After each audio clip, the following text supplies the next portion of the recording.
안녕하세요. 30대 꽃다운 나이에 이혼이란 산을 넘은 여성입니다.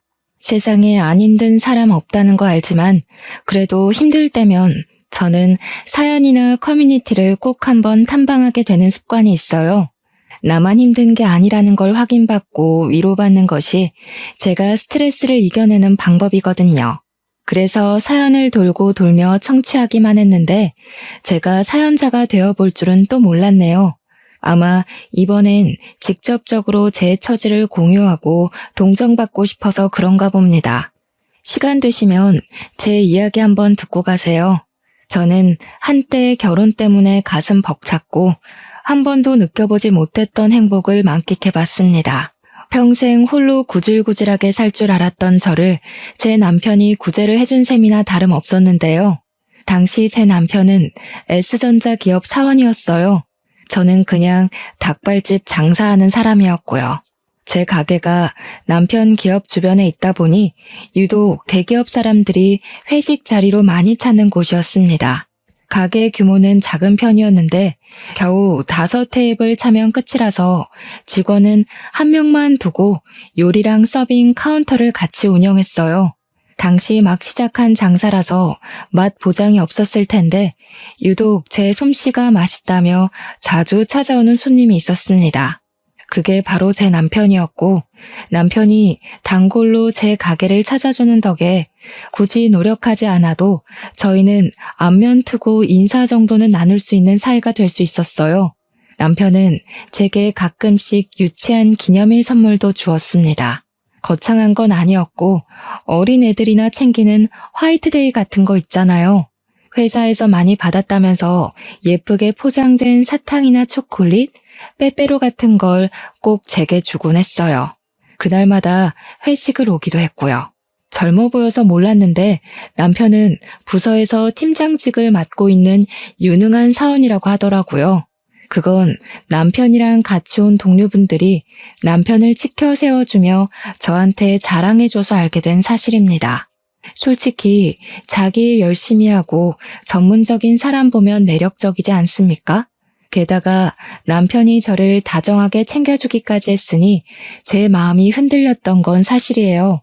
그렇다고 티를 내진 못했어요. 남편은 말 그대로 대기업 팀장이고 저는 닭발집 사장인걸요.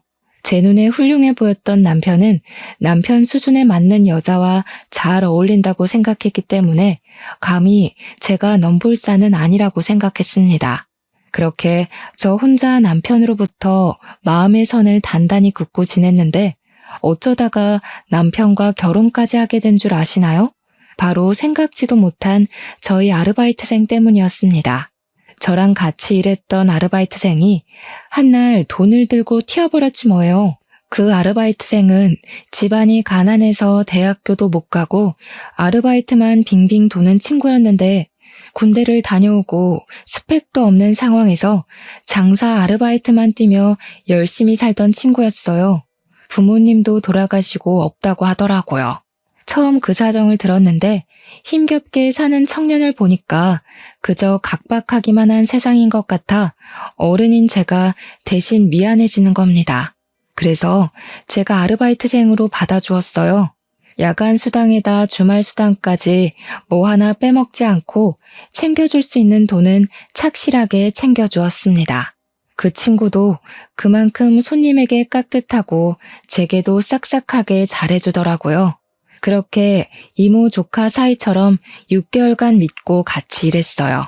그런데 남편이 있던 그날 갑자기 돈통에 돈을 들고 튀어버린 거 아니겠습니까? 절대 그럴 아이가 아닌데. 근데 신기했던 건 남편이 하필 그 녀석을 눈여겨보고 있었나 보더라고요. 제가 알아채기도 전에 남편이 먼저 가게를 뛰쳐나갔고 저는 남편 동료들에게 사정을 들어서 뒤늦게 쫓아나갔습니다. 얼마 안 간 지점에서 남편이 그 친구를 힘으로 우악스럽게 결박하고 있더라고요. 남편은 그 친구 욕을 서슴지 않으면서 이런 애들 그냥 봐주면 다음에 똑같은 짓 또 한다며 경찰로 끌고 가려고 했는데 그 순간 저는 그 친구가 울고 있는 걸 보았습니다. 사정이 있어 보였어요. 그래서 제가 되레 남편을 진정시키며 난 괜찮다고 그 친구를 풀어달라 했습니다. 남편은 제 뜻을 이해 못했지만 제 뜻에 따라주었어요. 지금 생각해보니 아마 저를 좋아하고 있던 터라 그랬던 것 같네요. 남편이 손을 놓자마자 그 친구는 우리한테 고맙단 인사도 안 하고 도망을 쳤습니다. 그러자 남편은 또 자기 일처럼 그 친구를 향해 화를 내줬는데 남편은 저더러 그 친구 월급 아직 못 준 거 있으면 절대 주지 말라고 조언까지 했습니다. 당시에는 남편의 그런 마음이 저를 과도하게 걱정해주는 것 같아 얼마나 고마웠는지 몰라요. 남의 일을 그렇게 신경 써주기가 쉽지 않잖아요. 콩깍지가 단단히 쓰였는지 남편이 좀 귀여워 보이기까지 하더라고요. 물론 남편의 감사한 당부를 지켜주진 못했어요. 급여 날에 아르바이트생 통장으로 돈을 입금해줬거든요. 어쨌든 남편에게 감사해서 그날 남편 술자리는 제가 공짜로 해줬고 싸줬어요. 서비스도 내주었고요.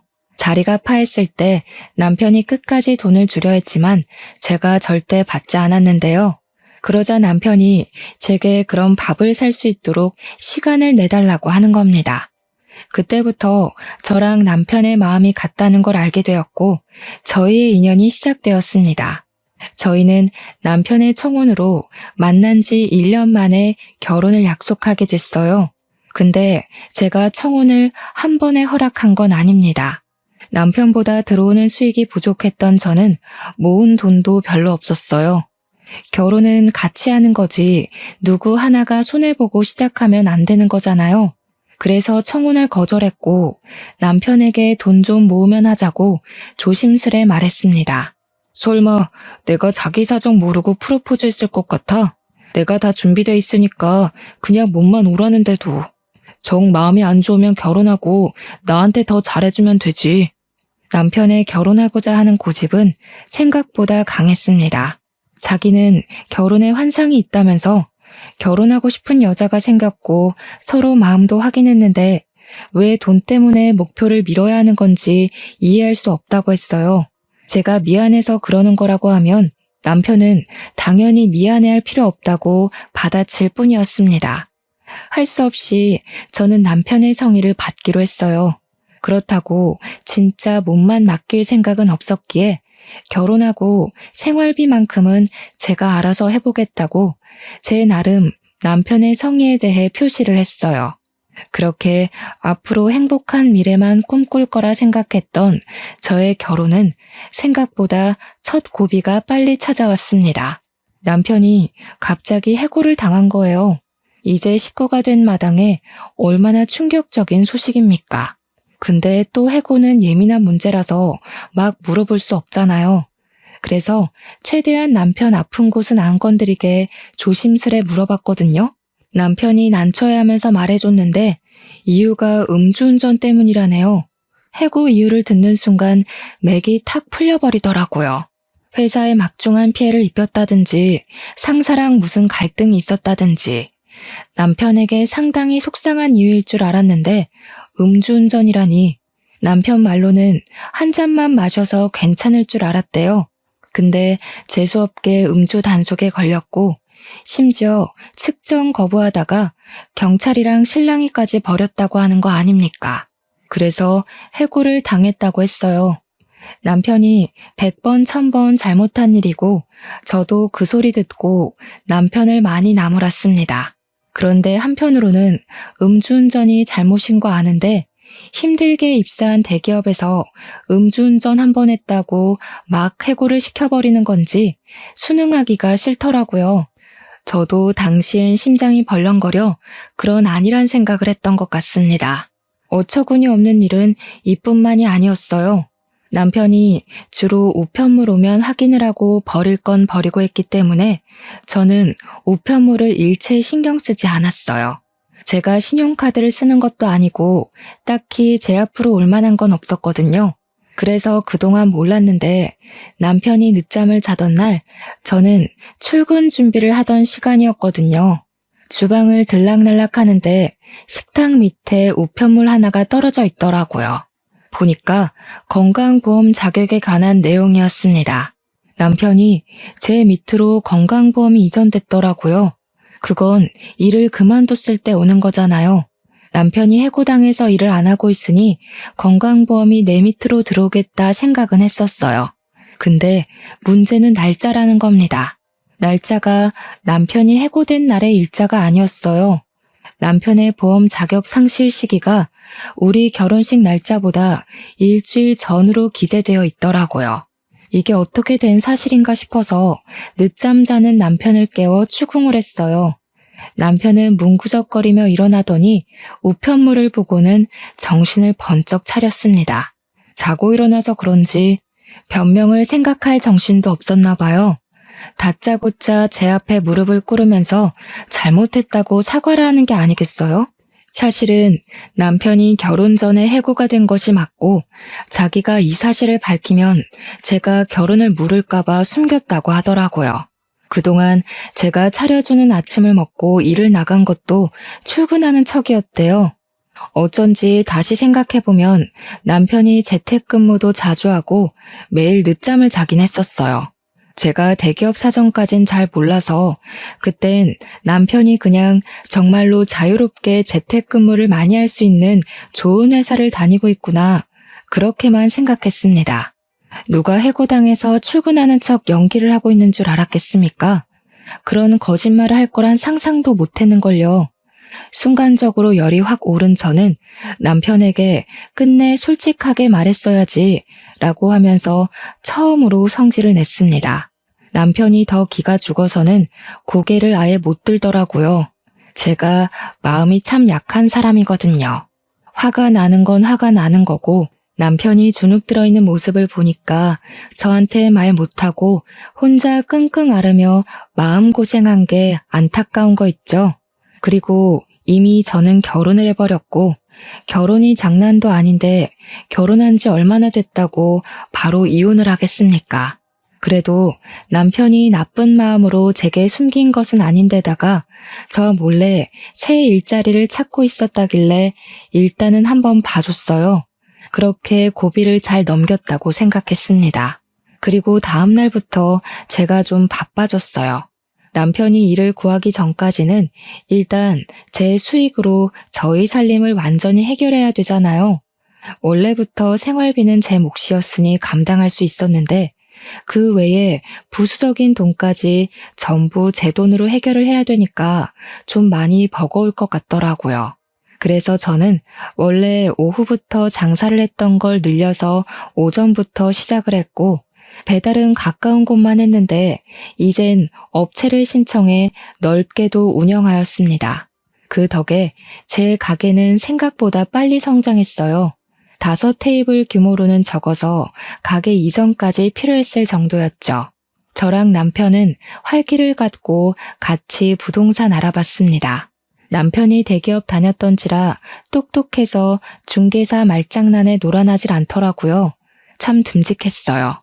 똑똑한 남편 덕에 제 가게는 입지도 괜찮고 매 물가 흥정도 잘 돼서 좋은 새 출발을 할 수 있었습니다. 다만 이젠 직원이 무조건 있어야 하는 규모였기 때문에 아르바이트생 면접도 봤어요. 남편이 자기 일 구하기 전까지 제 가게 일을 도와준다고 했거든요.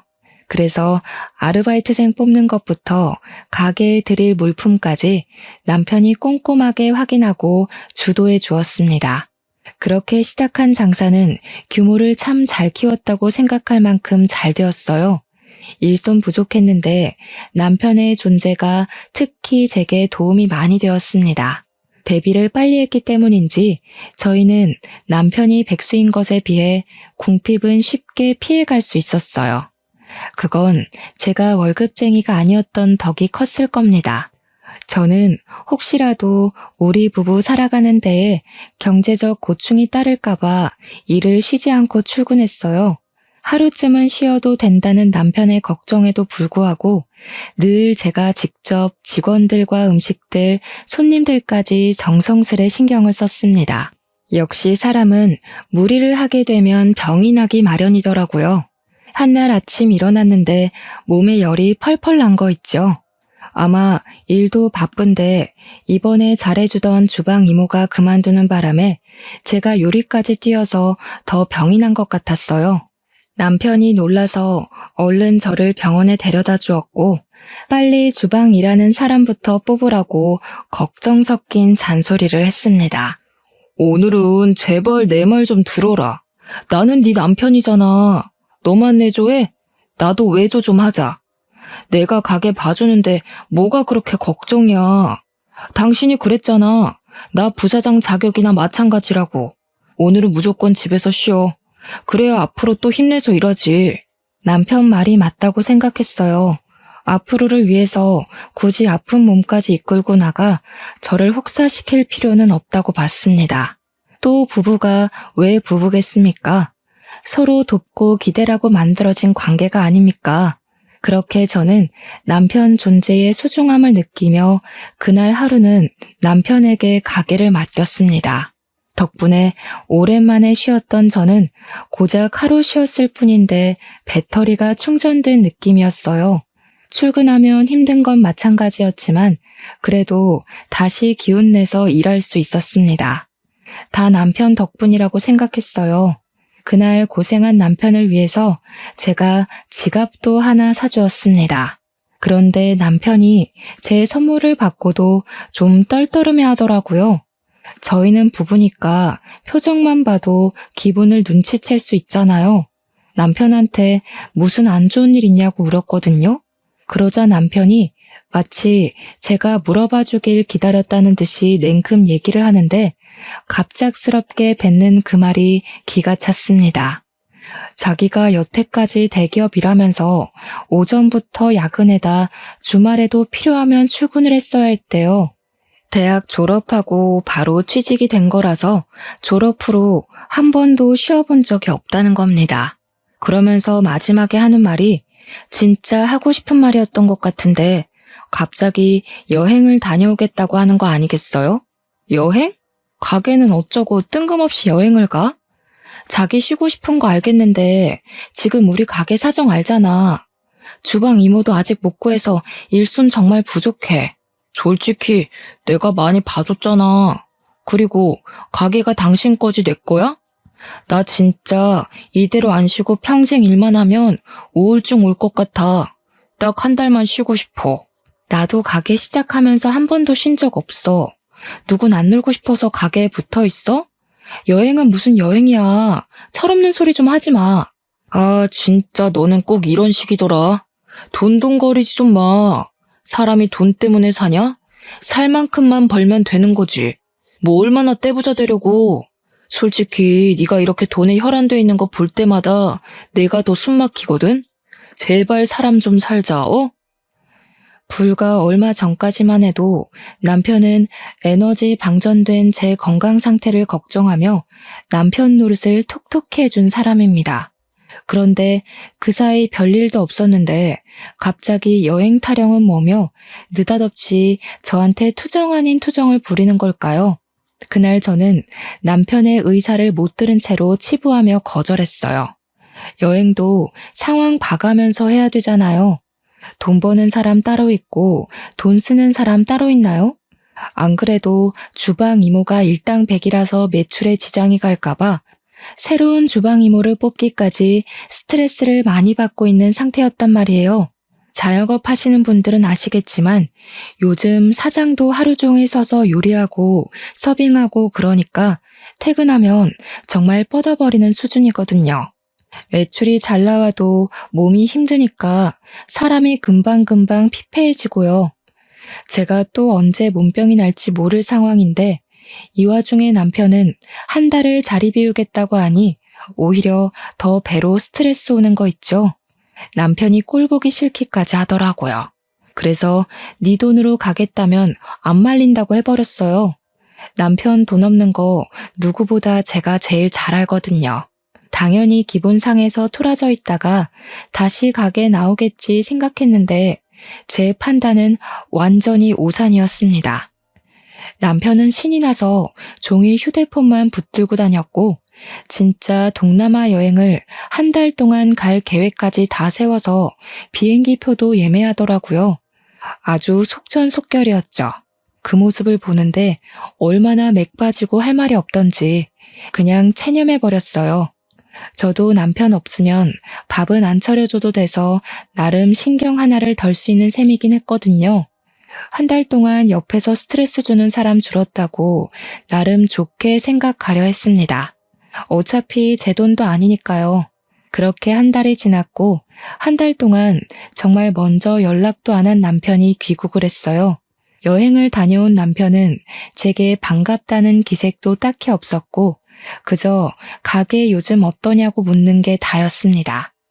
어떻게 제가 잘 지내냐고 먼저 연락해주지 않는 이상 한 번도 연락을 안 했던 건지 미치게 따지고 싶었지만 그마저도 기운 빠지는 일이라 하기 싫더라고요. 남편은 언제 놀다 왔냐는 듯 다시 제 일을 도와주기 시작했는데요. 제가 남편에게 약간의 정이 떨어진 것처럼 남편도 어째 여행을 다녀온 후로 딴 사람이 된 것 같은 느낌이 들었습니다. 원래 남편은 제 역할 못지않게 가게를 책임지는 책임자로서 역할을 톡톡히 하던 사람이었어요. 그래서 직원들도 제가 없으면 남편을 사장님 대우해줬고 남편도 진짜 사장처럼 직원들을 잘 챙겼습니다. 그런데 여행을 다녀오고 마음이 해이해 있어서 그런 건지 모르겠지만 일이 바쁜데 굳이 직원을 불러서 자기 일을 대신 시켰고 직원들한테 재미없는 아재 농담이나 치고 어떻게든 일을 남한테 미루거나 딴짓을 골라서 했어요. 또 친구랑 약속 있다고 일을 제대로 안 나오는 것도 다반사였습니다. 친구랑 논다고 가게 안 나올 때면 퇴근할 때까지 연락이 없어요. 그렇게 제가 혼자 뒷정리 끝내고 퇴근해서 집에 가면 남편이 이미 자고 있는 상황이 점점 생활화되어 가고 있었습니다. 나중에는 오히려 남편이 가끔씩 가게를 나오는 게 더 걸리적거릴 정도로 도움이 안 됐어요. 남편이랑 대화 좀 해보려고 해도 마감 전에 쥐도 새도 모르게 쌩 집으로 가버려서 먼저 자고 있으니 제가 어떻게 대화를 시도할 수가 없었어요. 남편이 퇴근해버린 것도 다른 직원이 말해줘서 아는 수준이었는데 대화할 시간이 어디에 있었겠습니까? 남편이랑 점점 남남이 되어가는 사이 놀랍게도 장사는 갈수록 매출 대박을 쳤어요. 그러길 6개월 지났습니다. 중간에 괜찮은 주방 이모도 무사히 고용을 했고 덕분에 조금은 숨 고르며 일을 할 수 있었어요. 자리가 꽤 잡혀가는 것 같았죠. 하지만 남편이 제게 매출을 물어볼 때는 거짓말을 했습니다. 매번 장사 다 거기서 거기라서 겨우 수익 조금 낸다고만 했어요. 남편이 돈 없는 사람인 걸 제가 잘 안다고 그랬잖아요. 왠지 가게에 돈 좀 생기면 달라고 할 것 같더라고요. 아니나 다를까 제가 아무리 거짓말을 해봤자 가게 현장까지 어떻게 속이겠습니까? 남편이 가게 왔다가 손님 바글바글한 걸 며칠 지켜보는 것 같더니 매출 상황을 눈치챘나 보더라고요. 똑똑한 머리를 그런데 굴리니까 얼마나 볼품없고 째째해 보이는지 몰라요. 남편은 이제 저한테 대놓고 돈 좀 달라고까지 했습니다. 무슨 돈? 나한테 돈 맡겨놨어? 그동안 잘만 놀러 다녔잖아. 나 몰래 꽁쳐놓은 돈 있는 거 아니었나? 아, 좀 빌려줘. 내가 돈이 어딨어. 그거는 친구들이 다 사준다고 하니까 나갔던 거지. 당신 아니면 나 돈 나올 구멍 없는 거 알잖아. 그래도 내가 엄연히 대기업 다녔던 사람인데 돈 한 푼 없어서 친구들한테 얻어먹기만 하는 거 얼마나 쪽팔린지 아냐? 그러니까 지금 놀려고 돈 달라는 거잖아. 노는 게 아니면 일도 안 하면서 무슨 돈이 왜 필요한데? 와, 어이없네. 지금 나 백수라고 무시하냐? 대기업은 아무나 들어가는 줄 알아? 원서 넣으면 바로 합격인 줄 아냐고. 그리고 요즘 파릇파릇한 애들이 치고 자꾸 올라와서 그 확률 뚫으려면 엄청 스트레스 받거든? 꼭 머리 안 쓰고 무식하게 돈 버는 애들이 천재들 욕한다니까. 무슨 대화를 못하겠다, 대화를. 남편은 저더러 백수 문제는 남자 자존심 문제로도 연결된다면서 사과를 요구했습니다. 지금 저한테 무식하게 돈 번다고 한 사람이 누군데 자존심을 논하는지 모르겠더군요. 기가 막혀서 개무시하고 돌아섰는데 남편이 돈이 급했는지 다시 제 앞을 막아섰어요. 나 언제 또 대기업 들어갈지 몰라. 이런 식으로 나오면 나중에 얼마나 후회하려고 그러냐? 설마 나한테 돈 주기 싫어서 그래? 싫어. 너 취업 핑계로 논 지가 벌써 반개월이 다 돼가.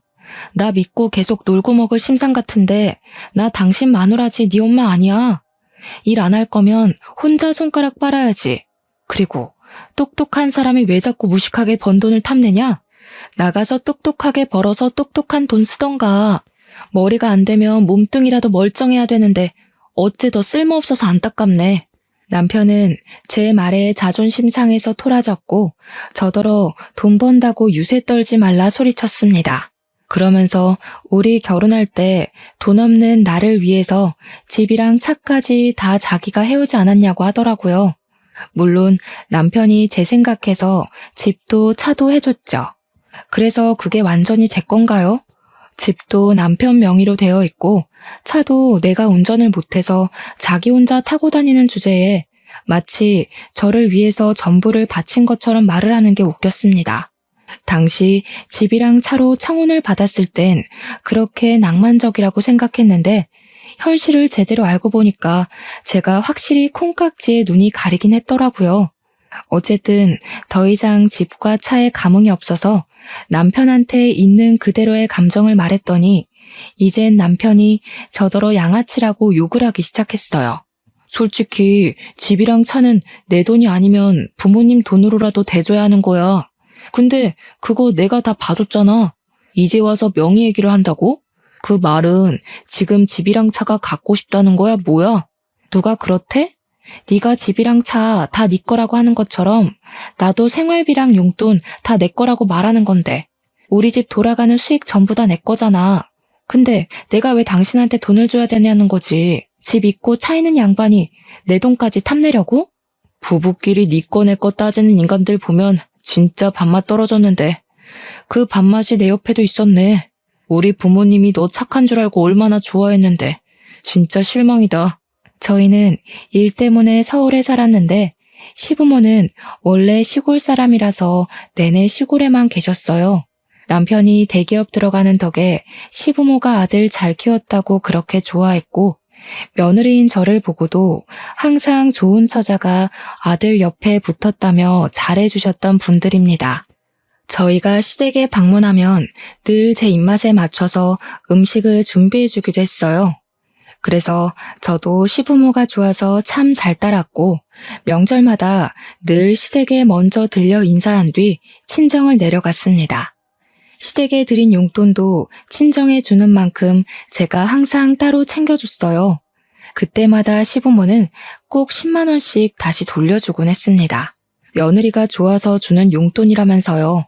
그런 좋은 부모 밑에서 이런 철딱선이 없는 아들이 있다는 게 너무 안타까울 따름이었습니다.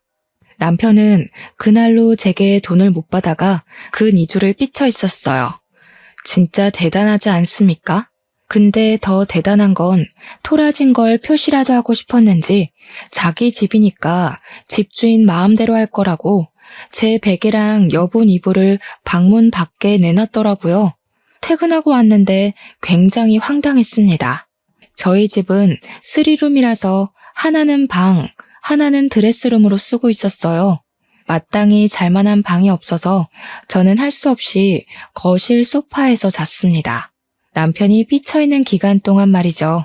남편은 사춘기 소년이 반항하는 것처럼 가게에도 안 나타났고 출퇴근할 땐 자는 건지 방 밖으로 나오질 않았어요.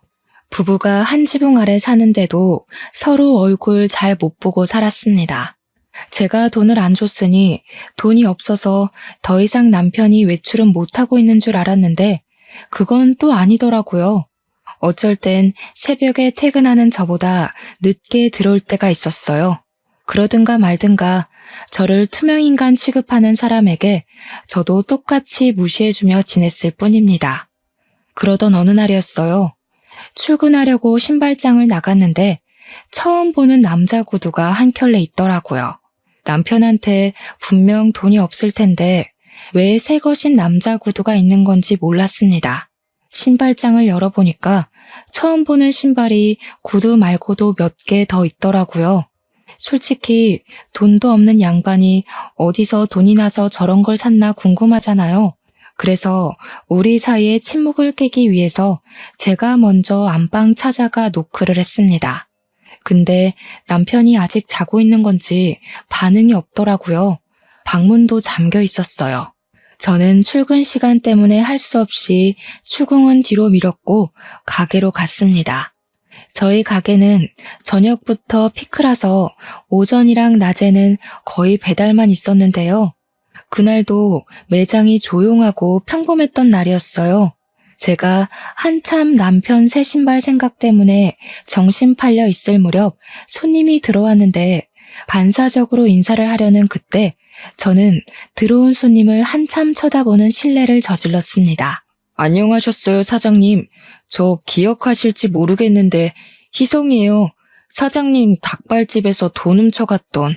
어디서 봤나 했더니 친구가 자신을 설명해주는 덕에 바로 떠올릴 수 있었어요. 당시에 그 친구가 27살이었는데 다시 나타난 그날은 제법 30을 앞둔 티가 나는 행색이더라고요.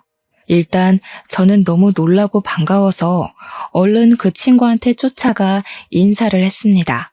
멋있어졌다고 어떻게 지냈냐고 정신없이 안부를 물었죠. 그래도 한때 믿고 일했던 귀여운 친구였거든요. 근데 반가워서 들뜬 저와 달리 그 친구 표정은 기운이 없더라고요. 저한테 미안해하는 것 같았습니다. 아니나 다를까 그 친구가 나를 찾아온 것이 바로 그 이유였어요.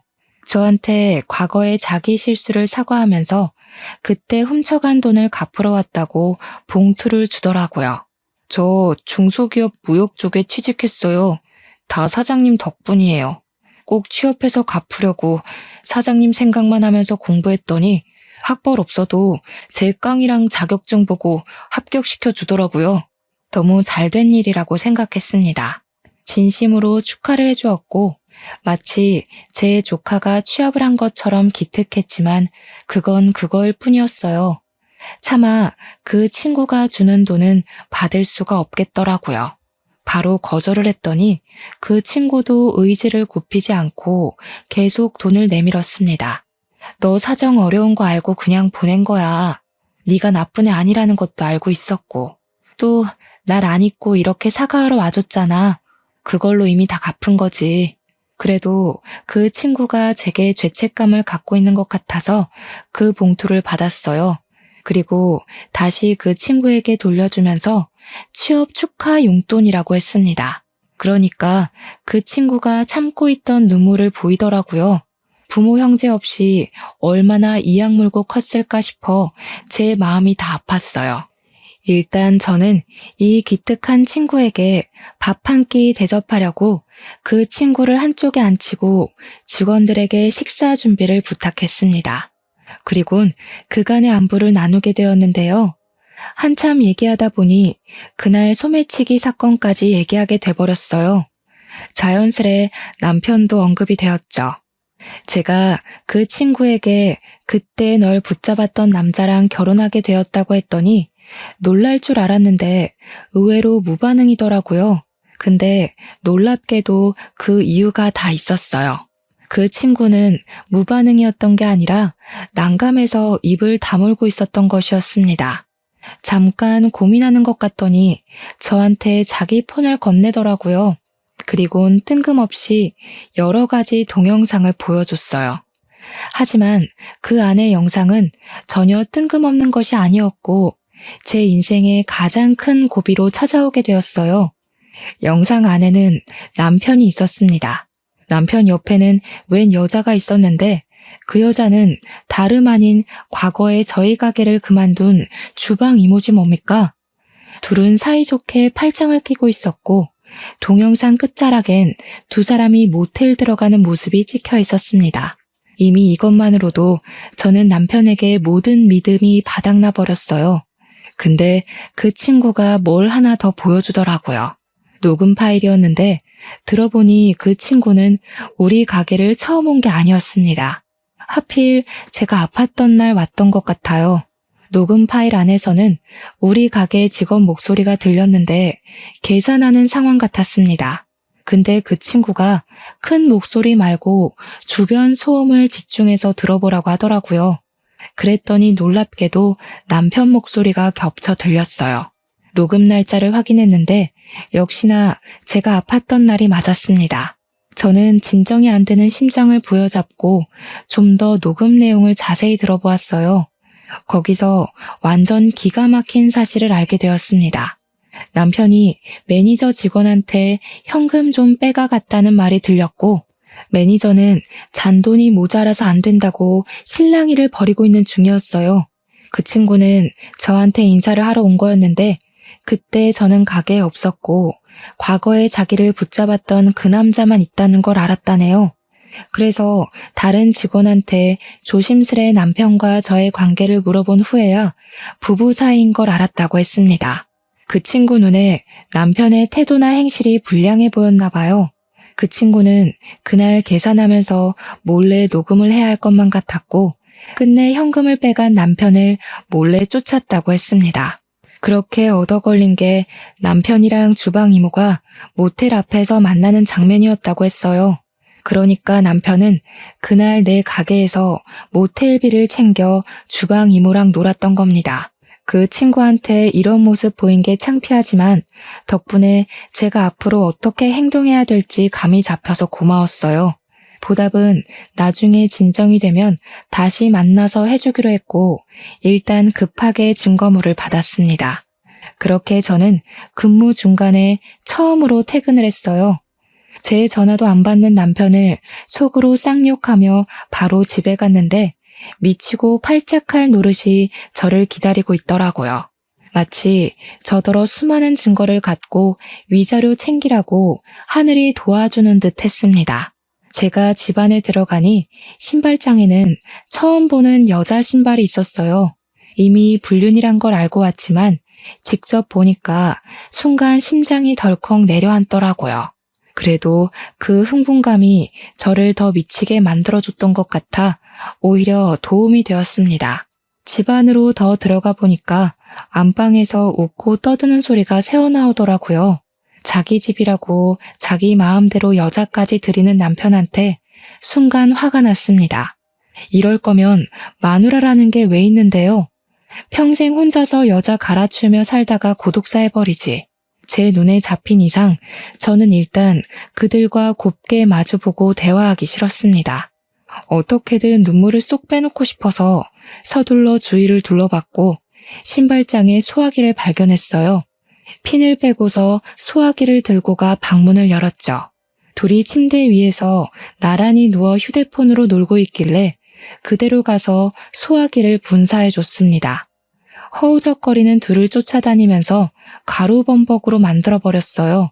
소화기를 난생 처음 써봤는데 그런 식으로 쓰게 될 줄은 상상도 못했네요. 소화기가 또 거의 새 거였던지라 분사력도 좋더라고요. 제가 정신 나간 사람처럼 멈출 생각을 안 했더니 나중에는 보이지도 않는 곳에서 남편이 콜록거리며 쌍욕을 하기 시작했어요. 아씨, 내 눈! 야, 어딨어? 너 오늘 내 손에 죽을 줄 알아. 정신이 나가도 정도껏 나가야지. 뭐 하는 짓이야? 내 돈 훔쳐서 모텔 가는 너만큼 정신 나갔을까? 아무리 바람 피우고 싶어도 그렇지. 어쩜 저렇게 수준 떨어지는 사람을 골랐대? 애 딸린 아줌마가 취향이었니? 그 주방 이모한테는 아들이 하나 있어요. 중학생인가 고등학생이었을 겁니다. 그래서 그 이모 나이가 꽤 많았다는 거예요. 남편보다 무려 10살이나 더 들었죠. 무슨 조합인지는 모르겠던 저는 단지 기가 차서 둘 낯짝을 다시 보기 위해 베란다에 있는 호수를 끌어왔습니다. 둘의 형상이 비치는 곳으로 분사를 했어요. 그랬더니 또 한 번 고함 소리가 온 방 안을 휘저었고 둘은 물이 오는 방향을 겨우 찾아서 방 밖을 빠져나갔습니다. 소화기 가루와 물이 섞여 끈적끈적하게 젖은 꼴들이 웃기더라고요. 그걸 놓치기 아까워 저는 당장 동영상을 찍어줬고 특히 나이에 맞지 않는 옷을 입고 있는 주방 이모 모습을 많이 찍었습니다. 이모, 주제를 알아야지. 저 남자가 진짜 이모 좋아해서 만나주는 거라 생각해요? 저 새끼 거지라서 내 돈 빼가서 이모한테 퍼부은 거일 텐데 제가 대기업 다녔다고 자랑했죠. 그 잘난 대기업 음주 때문에 해고당했어요. 근데 웃긴 건 뭔지 알아요? 음주운전이 한 번이 아니었더라고요. 남편은 이미 음주운전으로 2번의 경고를 더 받은 상태였는데 저를 만나고 또 음주운전 사고가 생긴 거였다고 했어요. 그럼 총 3번이라는 거잖아요. 대기업에선 2번만 음주운전을 해도 해고 위기를 맞는데요. 그런데 부서 팀장이라는 사람이 불량스럽게 음주운전을 3번이나 했으니 해고 당할 만했던 겁니다. 이미 당시 회사 내부에서 인성 쓰레기로 유명했던 일화래요. 오랜만에 제 가게를 방문했던 남편 동료들이 몰랐냐면서 제게 알려줬던 사실이었습니다. 뭔 상관이야. 적어도 너보다는 나를 더 좋아하니까 나한테 남의 돈 훔쳐서라도 퍼줬겠지.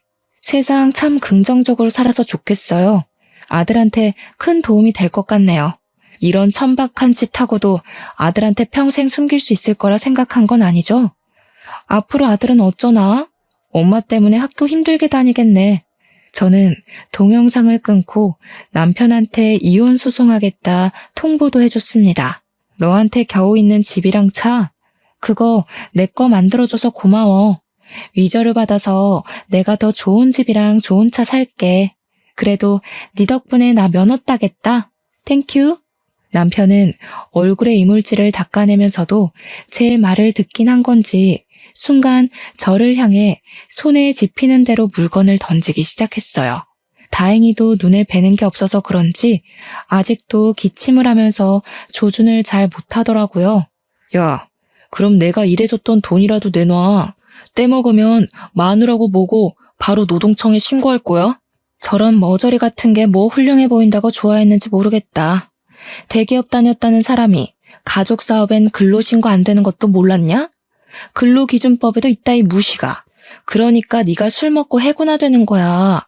남편이 화가 나서 무작정 저한테 달려들려고 했는데 자기 발까지 흘러내린 이물질 때문에 혼자 벌러덩 나자빠져 버렸어요.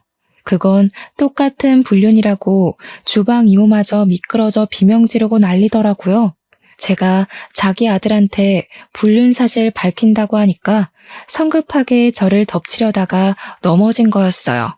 주방 이모는 자기가 잘못된 판단을 했단 걸 반성이라고 하는 건지 바로 남편을 버리겠다는 쉰소리까지 해댔는데요. 내가 미안해.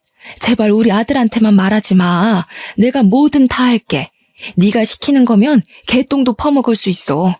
그러니까 제발 우리 아들한테만 비밀로 해줘. 다시는 네 남편 앞에 안 나타낼 테니까. 부탁이야. 내가 일도 잘해줬었잖아. 우리 집 반찬도 많이 챙겨줬고. 그러니까요. 왜 멍청한 짓을 해서 아들 보기 쪽팔린 짓을 하세요? 그래도 혹시 알아요? 그렇게 절절한 마인드로 아들한테 잘 빌어보면 아들이 눈 감아줄 수도 있잖아요. 진짜 그 정도는 빌어야 천륜 안 끊길 거예요. 그렇게 저는 신혼집 같지도 않은 구렁텅이를 빠져나왔습니다. 동네방네 소문나라고 문까지 열어놓고 나와버렸어요. 그렇잖아도 고맙게 남편이랑 상간녀 둘이서 소리를 고래고래 질러주더라고요. 그렇게 상간녀 소송과 이혼 소송한 걸로 저는 위자료를 받았고 남편은 정말 가진 돈이 없어서 빈털터리가 된 듯했어요. 뭔 상관인가요? 저는 그저 오래간만에 여유가 생겨 친정 부모님에게도 용돈 주고 저 개인적으로 원했던 구조물의 집도 사고 또 진짜로 면허까지 땄습니다. 의지가 될 줄 알았던 남편이 하나 없어졌을 뿐인데 세상 만물들이 다 아름다워 보였어요. 한참 제 시끄럽던 삶도 안정이 돼가고 가게도 제법 유명세를 치렀을 때쯤 상간녀랑 친했던 다른 주방 이모가 슬쩍 상간녀 소식을 말해줬는데요. 상간녀 아들이 지금 사춘기라서 생각보다 더 피 튀기는 싸움 중이라네요. 현재 아들이 성인 되면 자기 엄마 버릴 거라고 난리라 하더라고요. 상간녀가 돈도 없어서 위자료 때문에 집까지 팔고 아들을 강제 전학까지 가게 했으니 아들 입장에선 엄마가 얼마나 창피하고 미웠겠습니까?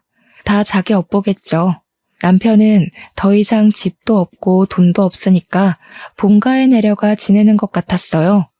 남편이랑 이혼하면서 유일하게 걸렸던 존재가 바로 시부모였는데 아무리 밉상인 남자였다지만 그래도 그 자식 부모만큼은 제게 좋은 사람들이었거든요. 그래서 저는 시부모에게 솔직하게 제 상황을 얘기했었고 이런 꼴 보이게 되어 죄송하다는 말만 전한 채 연락을 끊었습니다. 답장은 제가 일부러 받지 않았어요. 전화라도 올까봐 수신 차단도 해버렸죠. 좋은 사람일수록 작별은 깔끔하게 해야 된다고 생각했기에 제 인사만 전할 수밖에 없었습니다. 참, 그리고 이혼 소송 과정에서 알게 된 사실인데 남편이 해외여행 갔던 거 있잖아요. 주방 이모랑 간 거라네요. 남편이 그때부터 변한 것 같았는데 차마 불륜까진 눈치 못 챘다는 게 억울하더라고요. 지난날 후회해서 뭐 하겠습니까? 역경을 디딘 제가 무너지지 않은 걸로 잘 해결됐다고 봐야죠. 잘못 저지른 사람들이 되레 잘 살면 세상이 너무 재수없을 거잖아요. 결국 정의와 진실이 승리한다는 걸 크게 깨우쳤던 경험이었습니다. 앞으로는 이곳에 사연을 올릴 일 안 생겼으면 좋겠네요. 긴 사연 들어주시느라 고생하셨습니다. 감사합니다.